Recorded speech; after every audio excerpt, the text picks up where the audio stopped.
Tanggal 14 Juni tahun 2022 akan dilaunching tahapan pemilihan umum secara serentak di seluruh Indonesia melaksanakan apel siaga pengawasan pemilu 2024. Termasuk dari Badan Pengawasan Pemilu, Bawaslu, Kabupaten Ciamis gelar apel siaga pengawasan pemilu 2024, Selasa tanggal 14 Juni tahun 2022 pagi di Bawaslu Ciamis. Terpantau insiden 24.com semua jajaran dari Bawaslu Ciamis tengah menyampaikan tahapan-tahapan pemilu kepada wartawan. Di antaranya menyampaikan terkait etika memasang baligo atau spanduk, hingga menyampaikan ada beberapa kecamatan yang menjadi rawan pelanggaran pemilu.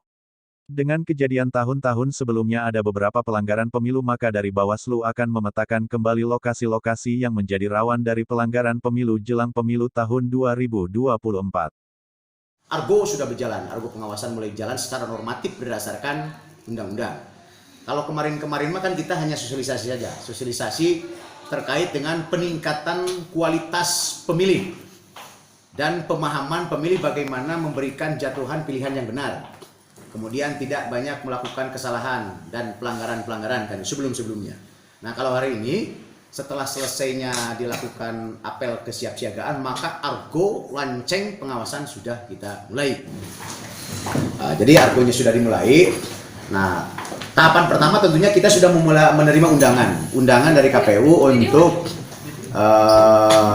KPU juga sama launching terkait dengan tahapannya. Jadi nanti kalau yang KPU itu launching tahapan, kita ini hari ini kesiagaan, itu bedanya. Launching tahapan dengan kesiagaan, kesiapan untuk melakukan pengawasannya. Hari ini kita mulai.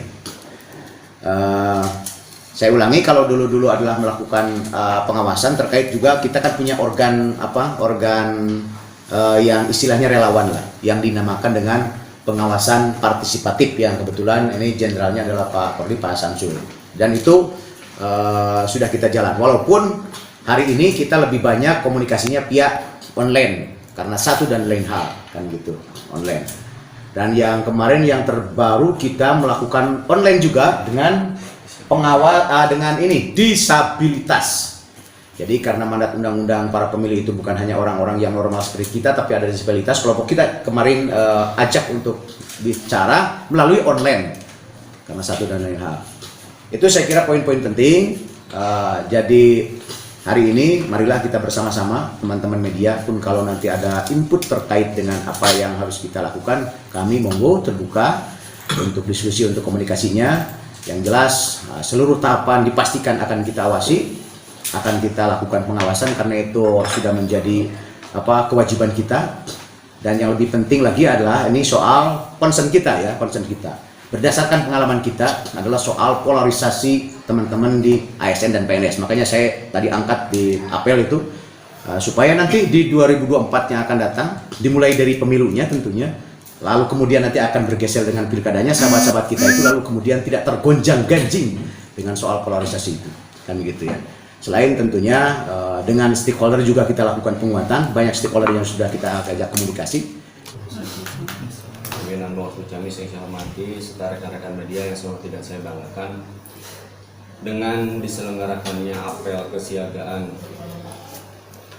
dalam mengawal tahapan pemilu 2024 nanti, kami Bawaslu Ciamis khususnya mengajak kepada semua pihak termasuk rekan-rekan media semua untuk ikut berpartisipasi aktif dalam mengawasi dalam setiap tahapan pemilu 2024 nanti. Karena kita pada dasarnya pengawasan itu bukan hanya Bawaslu saja, karena kita memerlukan partisipasi semua pihak untuk mengawasi proses tahapan dalam pemilu 2024 nanti.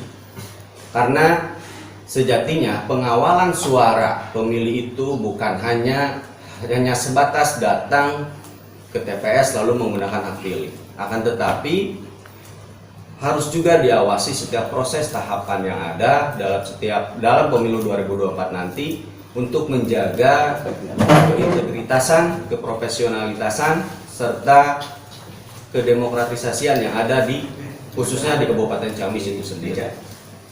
Dengan adanya pengawasan partisipatif yang masif dari masyarakat, itu membantu juga kepada kita sebagai penyelenggara pemilu untuk bertugas menjalankan mandat sesuai dengan regulasi undang-undang dengan berintegritas dan menjaga keprofesionalitasan. 14 Juni ini kita dilakukan dengan launching tahapan pemilihan umum, di mana tadi sudah kita laksanakan bersama bahwa di seluruh Indonesia kita melaksanakan apel siaga terkait dengan kesiapan kita untuk menghadapi dan mengawasi tahapan pemilihan umum. Di tahapan pemilihan ini mungkin seperti halnya teman-teman tahu bahwa ada pengawasan, ada divisi-divisi yang lain. Dalam hal ini saya khususnya di divisi penanganan pelanggaran dan satu kabid dengan divisi sengketa, selatan, tengah itu ada. Karena masing-masing kecamatan kayaknya ada beberapa yang terwakili mungkin ya. Kalau di wilayah utara sekitar daerah Panumbangan itu kita anggap itu rawan. Daerah Panumbangan, kemudian daerah Lakbok yang kemarin masuk banyak laporan, kemudian daerah utara itu sekitar Raja Desa dan Panawangan, Sukadana, Dapil itu. Kemudian untuk dari temuan kita itu kita anggap itu bukan tangkap tangan ya. Dari hasil pengawasan dan itu naik ke penindakan itu di wilayah kota. Kita juga menangani pelanggaran administratif itu yang kita anggap harus dimulai dari awal, karena untuk administratif itu terkait dengan tata cara prosedur yang harus dipenuhi ke KPU gitu ya. Itu kemarin kita dapat melakukan penanganan pelanggaran sekitar 7 laporan dulu, 7 laporan, 8 dengan PSU yang tidak dilakukan oleh KPU, 7 yang di kecamatan. Ini yang satu itu kita putus untuk dicoret dari dari DCT kita coret dari DCT, dan yang 6 kita perintahkan untuk melakukan perbaikan dengan syarat 3 hari tidak melakukan perbaikan maka itu kita coret juga. Jadi untuk indeks kerawanan mungkin nanti harus kita petakan lagi lebih terkait dengan geografis dan lain-lain, kita sambung-sambungkan lagi, kita matchkan lagi. Kalau misalkan untuk penanganan pelanggaran itu tadi seperti itu. Jadi ada 1 yang ingkrah di pengadilan, 1 anggota 1 DCT yang dicoret, 6 yang melakukan perbaikan, dan yang 19 itu dinyatakan tidak bisa dilanjutkan oleh Sentra Gakumdu. Money politik. Yang ingkrah di pengadilan apa? Yang menggunakan kampanye di fasilitas yang dilarang, fasilitas pendidikan.